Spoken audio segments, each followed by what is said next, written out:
올해 주가가 웬만한 탑픽보다 더 오를 수도 있지 않을까 싶은 생각이 좀 들기는 하는데요.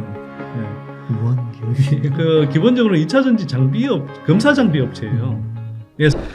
소장님 그러면은 네. 혹시 2차전지 기업 중에서 네. 지금까지 언급되지 않은 기업들 네. 지난번에 대보 마그네틱 이런 기업들 소개시켜 주셨잖아요. 네. 혹시 그런 것도 좀 몇 개 있으시면 소개 좀 가능하실까요?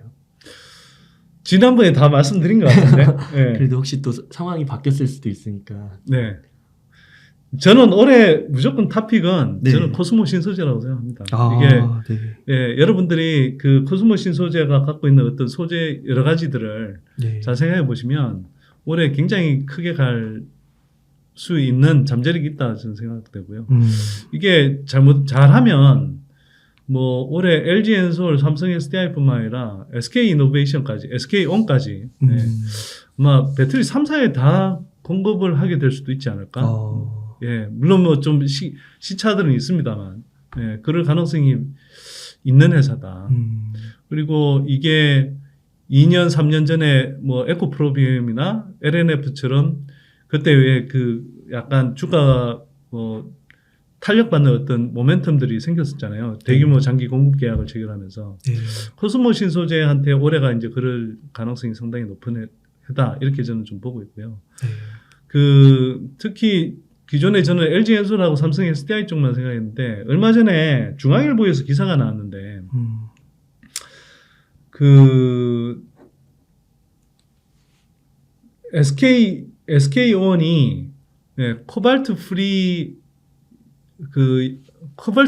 배터리를 개발했다. 뭐 이런 이제 기사가 나왔어요. 네. 그래서 성능은 유지하면서 코발트 프리로 코발트가 제일 비싼 저 광물이거든요. 그래서 코발트 사용을 하지 않으면서 성능은 제대로 구현하는 그런 배터리를 개발해서 막 되게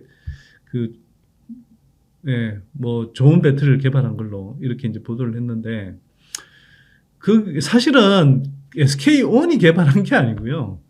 우리가 그때 코발트 프리 배터리라고 하면 사실 기본적으로 양극재가 코발트 프리 양극재를 개발하는 거예요. 네. 그럼 그 양극재를 개발해주는 회사가 있을 거 아니에요. 저는 그 두 회사가 제가 뭐 업계 여러 경로를 통해서 이렇게 알아본 바로는 코스모 신소재하고 에코프로비엠 두 회사가 개발한 거예요. 네.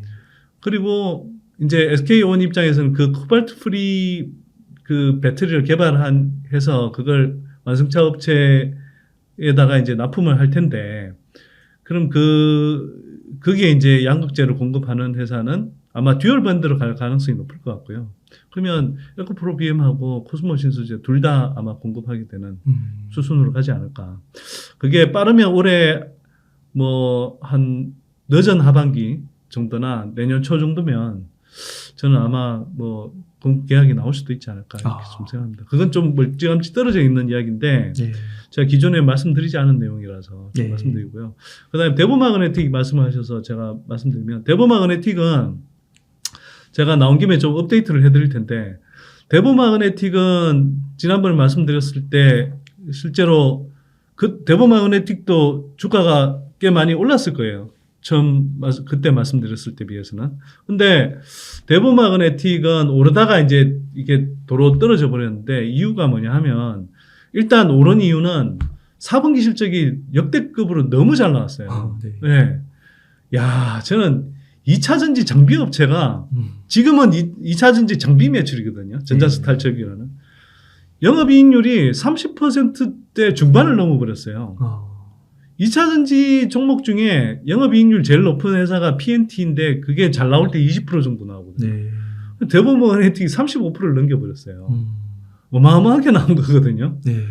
그러니까 전자석 탈출기만으로 이만큼 높은 이익률이 나왔다. 그리고 그게 이제 올해 아마도 LG 화학향으로 수산화 리튬 인가공 사업이 이제 좀 뭐 본격화되는 구간으로 들어갈 텐데, 그러면 정말 이 회사는 양수겸장이고 그다음에 생각한 이상으로 지금 실적이 잘 나오기 때문에 기대가 되는 회사인 게 당연한데, 이 회사의 문제가 뭐냐면 그 가족기업 같은 상장기업인데도 불구하고 아직 가족기업의 마인드를 유지하고 있어요.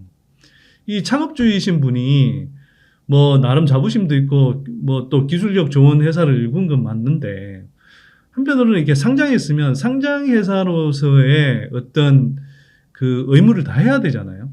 예, 주주들과 소통도 해야 되고 그다음에 그러면서 커뮤니케이션을 원활하게 해가면서 시장에 정당한 평가를 이끌어내도록 해야 되거든요. 그리고 이 가족 지분이 얼마 전까지만 해도 60% 이상으로 갖고 있었거든요. 이거 사실 좀 분산시켜야 됩니다. 근데 뭐 의도치 않게 지금 뭐 부자지간에 갈등이 생기면서 좀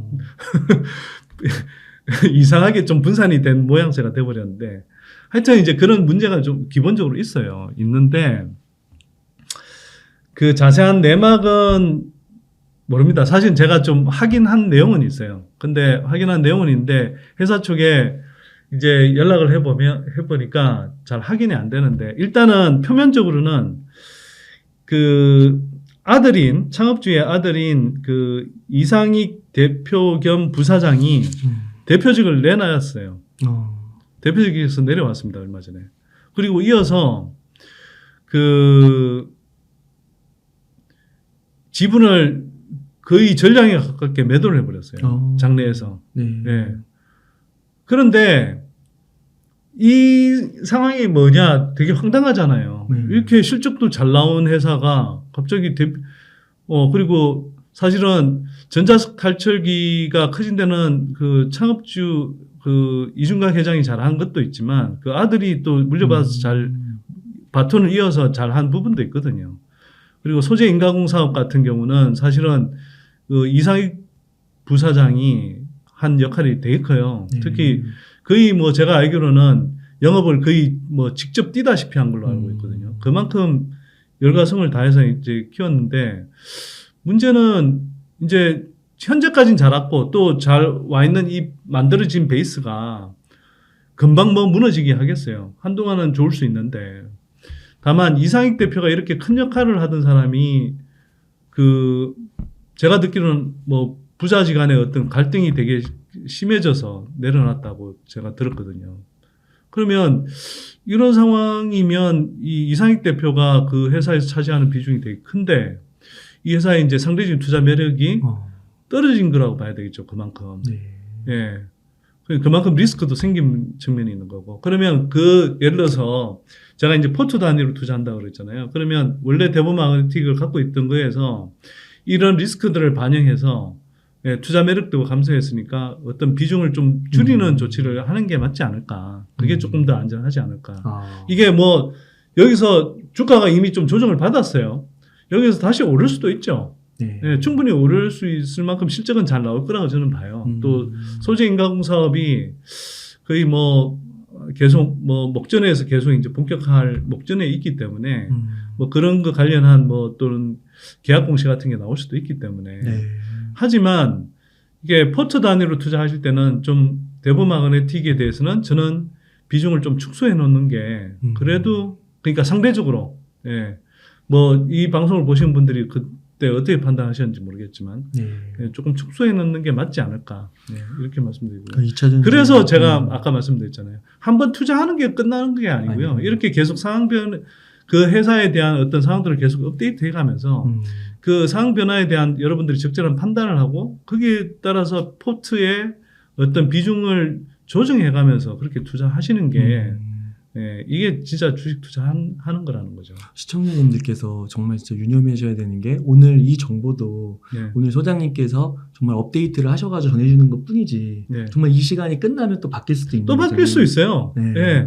제가 그래서 이렇게 말씀드린 게 한편으로는 좀 부담스럽기도 해요. 이게 꼭 인지해서 들으시면 저희 회원들한테는 데일리로 계속 업데이트를 해줄 수 있으니까 괜찮은데 뭐 또 웅달책방 나오고 언제 또 나올 수 있을지를 모르기 때문에 그 2차 전지 진짜 관련주 중에 좋은 게 많은데 진짜 말씀을 들어보니까 그런 잠재적인 리스크나 현재 벌어지고 있는 거 리스크를 굳이 감당하면서까지 거기에 돈을 넣을 필요가 있느냐 비중 조정, 포트 조정을 좀 하면서 투자를 해가면 더 효과적이니까 잘 짚어주신 것 같습니다. 그리고 지난번에 나왔을 땐 제가 자비스라는 종목을 언급을 안 했던 것 같기도 한데 자비스라는 종목은 뭐 그 탑픽까지는 아니지만 저는 어쩌면 근데 경우에 따라서 올해 주가가 웬만한 탑픽보다 더 오를 수도 있지 않을까 싶은 생각이 좀 들기는 하는데요. 네. 뭐 하는 기업이에요? 그 기본적으로 2차전지 검사 장비 업체예요. 예, 사실 뭐 음식이나 반도체 쪽 검사 장비이기도 한데 여러 군데 이제 적용할 수 있거든요. 근데 이 회사가 원래는 뭐 사실상 기술 특례 상장을 스펙 상장이긴 한데 기술 특례 상장인 셈이에요. 그래서 지난해까지 계속 적자가 나고 있었거든요. 근데 오늘 공시가 났는데 순익 기준으로 흑자 전환했어요. 처음으로. 야. 그리고 올해 잘하면 매출이 한 2배 이상 성장할 수 있는 회사고요. 최근에 좋은 소식이 있었던 건 SK온에 그 이노메트리라는 원래 검사 장비 업체가 있거든요. 예. 그 SK온 그 얼마 전에 발주할 때 이노메트리와 함께 거의 뭐 반분해서 반씩 나눠서 검사 장비를 공급하는 계약을 맺었거든요. 근데 이게 이제 뭐 아시겠지만 SK온 뭐 제가 이제 올해 말씀드렸는데 올해는 SK온 뭐 LG엔솔 특히 LG엔솔도 그렇고 얼마 전에 SK온은 거의 올해 2차전지 그 투자만 배터리 투자만 7조 이상 하겠다고 그랬거든요. 근데 이번에 얼마 전에 나온 게 2조도 채 안 될 거예요 아마. 아직 훨씬 많은 물량이 남아 있는 거거든요. 그럼 거기에 한번 들어갔으니까 이게 잡혔으면 계속 들어갈 수 있잖아요. 그다음에 제가 알기로는 LG엔솔하고 삼성 SDI 쪽에도 납품한 이력이 있어서 이쪽에서도 최근에 계속 그 컨택이 오나 보더라고요. 그러면 이런 LG엔솔하고 삼성 SDI 쪽도 검사 장비가 들어간다. 그러면 이 지금 조그맣고 주가가 올랐다고 해도 시총이 500억대 정도밖에 안 되기 때문에 예, 뭐 이런 회사가 또 한번 본격적으로 이제 좀 성장하는 구간에 들어가면 예, 그러니까 실적이 증가하는 이상으로 상승 탄력이 되게 커지는 경우가 있거든요. 그래서 뭐 사실 그리고 저희가 회원들한테 이야기한 이후로 이미 한 50% 올라서 단기적으로 보면 조금 많이 오른 감이 있어요, 사실. 근데 그럼에도 불구하고 조금 길게 보신다고 생각하면 예, 올해 연말까지만 보셔도 저는 상승 여력은 충분히 더 있다 이렇게 생각하고요. 나머지 윤성 FNC나 뭐 DNT 같은 경우는 지난번에도 소개해드렸죠. 네. 예, 그러니까 그 종목들은 계속 갈 겁니다. 사실 많이 올랐는데 윤성 FNC나 DNT도 다. 그렇게 흐름이 다 너무 좋은 것 같습니다. 네. 네.